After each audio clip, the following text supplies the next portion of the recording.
Hello everyone, and welcome back to my channel. This video is for the monthly Pinspiration Collaboration. It's a collab where every month myself and the other participants, we select one of the pins that we have saved on Pinterest and we try recreating that ourselves. Now there's not as many people in this collab this year. It has really kind of gone down to just a few of us, but because others, just had so much stuff going on. But I've really enjoyed doing this the last 2 years that I have participated, and it is hosted by Kreationsby Kimber.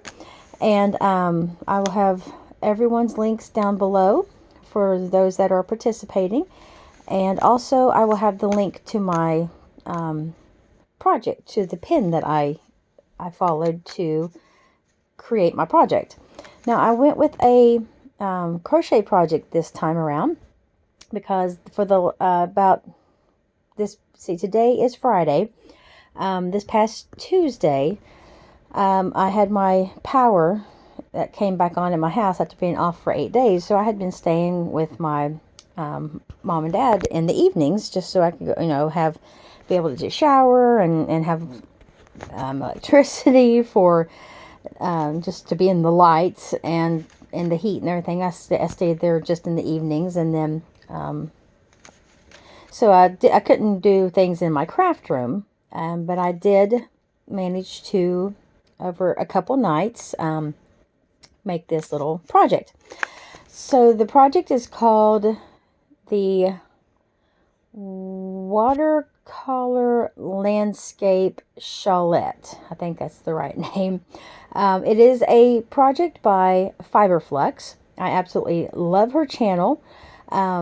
She's one of 2 channels that I actually learned how to crochet from watching her videos, because she is just so thorough in her explanations and her tutorials. She shows everything up close and she goes through it slowly. So for if you're an absolute beginner, like when I first ran across her on YouTube, it's been a few years now, I absolutely loved how she did her tutorials.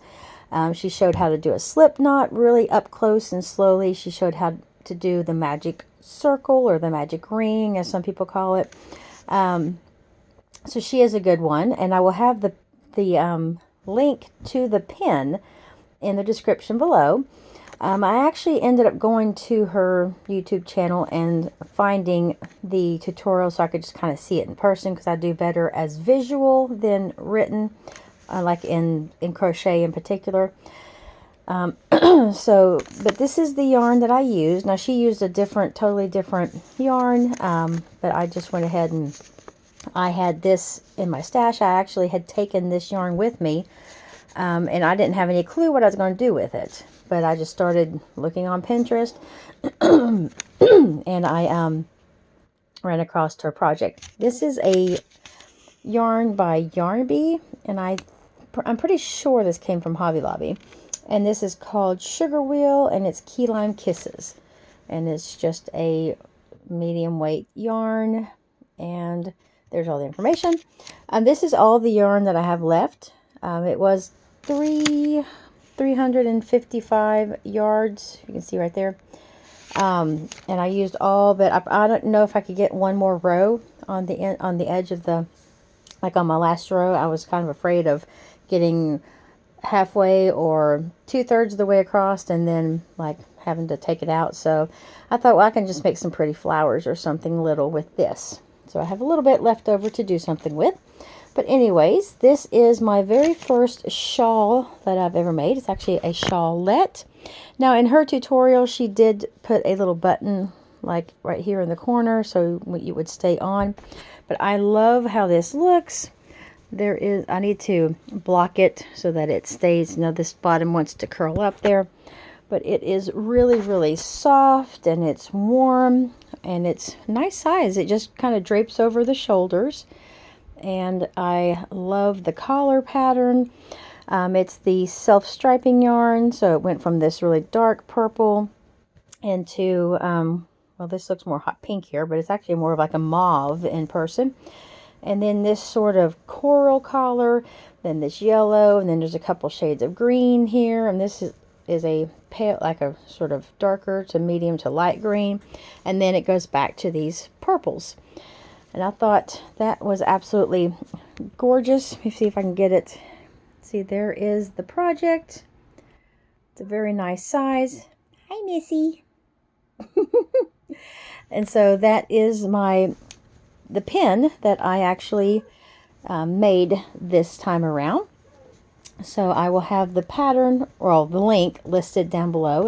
It does have a really nice, well-written pattern in the pin, but you can also search it up on YouTube if you are more like me, where you kind of need to at least see the visual, just to kind of get, you know, a better idea what to do. And it was real simple. This was like the easiest thing probably I've ever made. You just, after the first row, then once you do your second row, you repeat the second row until you run out of yarn, or until it's as big as you want it. I mean, I was watching all kinds of these murder mystery shows with my mom, and listening to TV and just whipping right through this. It's kind of like you don't have to think about it. So that's what I really enjoyed about this. It was real easy and quick to whip up. I worked a few hours one night and then the few hours the next night, and it was done. So probably about 6 hours total for this, and I love how it looked. So thank you so much, everyone, for stopping by, and please go check out the other ladies. There's not too many of us, but we would love for you to check out everyone's channels and, you know, just give some support. And if you're not subscribed to the others, definitely check them out. I mean, they have great channels and lots of awesome projects, and they're always doing great stuff on their channels. So give them some support and love, and I will see you all the next time. Take care, everyone. Bye.